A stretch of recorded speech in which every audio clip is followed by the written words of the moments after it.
Bom dia, boa tarde, boa noite. Vou falar um assunto hoje bem importante, tá? Só que eu não sei se vai dar tempo de falar tudo. Se não der tempo de falar tudo, amanhã mesmo eu faço a parte 2, tá? O que era do autismo e eu não sabia? Como assim? Mesmo que eu tenha tido meu diagnóstico só há 4 anos atrás, com 41 anos, né? Meu diagnóstico de autismo nível 2 moderado. Quem é autista nasce autista. Ninguém se torna autista, ninguém fica autista, ninguém, né? Não é que nem a depressão, que nem algumas doenças que tu pode surgir ao longo da vida. Aliás, autismo não é doença, né? É um transtorno do neurodesenvolvimento. Mas o autismo, quem tem ou é autista, né? Nasce, nasce. Mesmo que vai descobrir muito mais tarde, às vezes acontece, né? Cada caso é um caso, a pessoa nasce autista. Então, vou falar várias coisas, características que eu tive na minha infância, adolescência, fase adulta, na minha vida, né? Eu tô com 45 anos, que são do autismo e eu não sabia. Só depois que eu estudei o autismo que eu soube que é do autismo. Porque às vezes a gente acha que autismo é só dificuldade de socialização, é só crises, é só aqueles comportamentos repetitivos, e, né, e é muito além disso, tá? É isso, mas é muito mais que isso, tá? Abanar as mãos. Quando eu era criança, eu abanava muitas mãos. Muitas mãos, quando eu tava ansiosa, quando eu tava muito feliz, né? E se achava-se que era só um tique nervoso, uma mania, tá? E com o tempo eu acabei reprimindo. Acho que de certo, né?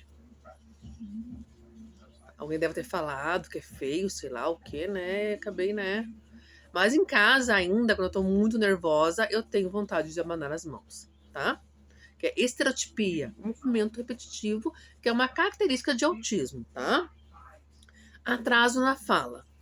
Na minha infância, a minha mãe me levou 3 anos em fonoaudióloga particular, né? Porque ela tinha condições, então ela pagou particular por 3 anos, 2 vezes por semana, porque eu falava muitas palavras erradas, tá? Eu vou dar exemplo. Pré, que eu tava, né? A F5 antigamente se chamava pré, né? Série pré. Eu falava pé, eu engoli o R. A minha mãe se chama Vera, eu falava fera. E coisas desse tipo, tá? Falar bastante palavras erradas. Sofri muito bullying por causa disso, né? Eu me lembro que eu fui na casa de uma amiguinha quando eu era pequena e a mãe dessa minha amiga foi capaz de falar assim, para me perguntar para minha mãe se quando eu era bebê de colo, se minha mãe não tinha deixado cair e bater a cabeça no chão para falar daquele jeito. Tudo isso eu tive que passar, né, gente? É gente sem noção, né? Ser sem filtro. Eu passei por várias situações embaraçosas, situações ruins, porque até hoje, mas hoje eu procuro ser um pouco menos, ser sem filtro. Porque geralmente a gente pensa, a gente filtra, a gente fala. E o autista muitas vezes não tem esse processo, quando ele já falou. Então muitas vezes tu magoa as pessoas, muitas vezes tu fala coisas embaraçosas, muitas vezes as pessoas até riem de ti. Por isso, muitas vezes eu até ficava quieta na escola, por isso, porque eu sabia assim que eu não conseguia. Eu não sabia que eu era autista, né? Mas eu sabia que eu tinha algo em mim que eu não conseguia pensar antes de falar. Então, com medo de falar coisas erradas, eu acabava optando por ficar quieta. Rigidez cognitiva. A rigidez cognitiva é uma das características mais difíceis do autismo. É a rigidez.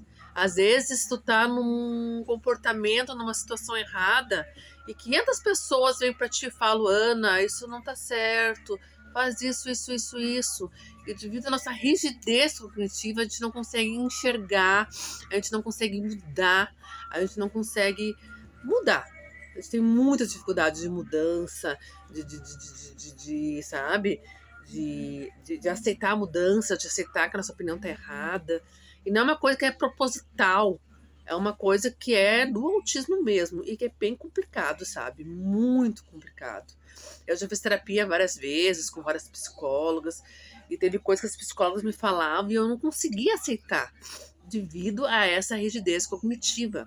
E isso atrapalha bastante a nossa evolução, a nossa melhora, tá? E isso pode até fazer com que a gente entre em conflitos, brigas, caminhos errados. É muito difícil, gente. Hiperfoco. Desde pequena, em todas as fases, quando eram assuntos que não eram do meu hiperfoco, assuntos que não eram do meu interesse, né? Interesse restrito, eu percebia que eu não gostava de conversar, ou eu parava de conversar, ou eu conversava com desânimo. Isso eu nunca entendia, sabe? E era uma coisa que me atrapalhava na socialização. Porque para te socializar, para te fluir a conversa, tu tem que conversar vários assuntos, várias coisas. Não pode ser só o que tu quer, o que tu gosta. Isso dificulta muito a interação, a socialização. E eu sempre tive isso muito, mas eu não entendi o porquê. Era uma coisa minha. O nosso assunto não era um assunto, sabe, dos meus hiperfocos, que eu nem sabia que era hiperfoco, né? Eu me desanimava, eu acabava ficando quieta, eu acabava não conseguindo continuar a conversa, né? Escutar música repetidas vezes. Quando eu morava com meus pais, né? Que até os 25 anos eu morei com meus pais, até eu casar, quando eu casei, que eu mudei de casa. Tinha 2 salas. E uma sala eu pegava pra mim, fechava a porta, colocava o rádio, naquela época era rádio, né? E às vezes eu escutava a mesma música 10, 20, 30, 40 vezes, né? Os meus familiares, as pessoas que escutavam, falavam, meu Deus, por que tu não toca de música? Escuta outra coisa, né? Achavam estranho isso. Até eu achava estranho, mas me dava muito, muito prazer. E isso é do autismo. Meu filho faz isso com programas de TV, com séries, com desenhos, filmes, né? Mas ele olha a mesma série, o mesmo episódio, um monte de vezes, né? E eu fazia isso com música, tá? E além disso, eu ficava andando de um lado pro outro. Eu ficava com o rádio ligado naquela música e ficava andando de um lado pro outro. Hoje eu sei ficar andando de um lado pro outro, é uma estereotipia. É um movimento repetitivo que faz parte do autismo, tá? Seletividade alimentar. Eu já contei pra vocês que minha mãe, né, era dona de casa, quando eu era criança, adolescente. Ela cozinhava super bem. Nós tínhamos pratos variados, porque a gente era classe média. Mas eu ficava horas na frente do prato. Eu tinha mais 3 irmãos, só eu que era assim. Eu era vista como esquisita, como uma nojenta. Ninguém entendia. Uma comida gostosa, saborosa. E eu ficava ali horas e horas até comer a comida, né? Era como se estivesse sob tortura. Hoje eu sei que é seletividade alimentar. E muitas comidas, frutas, alimentos, eu não consigo comer. Ou gosto de comer coisas repetidas, tá? Repetidas. Dificuldade de socialização, tá? Começar uma conversa, ou conversar com uma pessoa que eu nunca vi antes, pra mim é difícil, parece que dá um branco, dá um bloqueio. Hipersensibilidade ao toque, tá? Abraço, beijo, eu gosto de dar em quem eu tenho um carinho, em quem eu tenho um sentimento. Pra mim, ir numa festa, dar beijinho em todo mundo, em pessoas que eu nunca vi antes, eu até fazia, né? Porque por educação, por pressão, né? Mas era uma coisa que eu nunca gostei. Eu nunca entendi. Eu acho um beijo uma coisa muito íntima. Beijo na bochecha, né? Eu sempre achei chato, nunca gostei, né? Hipersensibilidade ao barulho, sabe? Música alta, quando um neném chora, um bebê chora aqui do lado, vizinho. Isso me dá irritação, muita irritação. Barulho alto me irrita muito. Parece que dói, tá? Hipersensibilidade ao clima. Dias de verão, calor, que tá 40 graus, 30 graus, é como se tivesse 80 graus. Eu passo mal, eu passo muito mal. Assim, quando tá frio aqui, 5 graus, que eu sou aqui do Rio Grande do Sul, eu chego a usar 3 calças.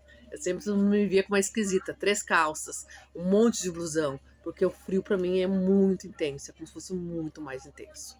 Gente, vai dar o tempo, curte, por favor, comente, nem que seja um oi, compartilhe para que eu possa continuar, ter ânimo, vontade de continuar com o canal, tá?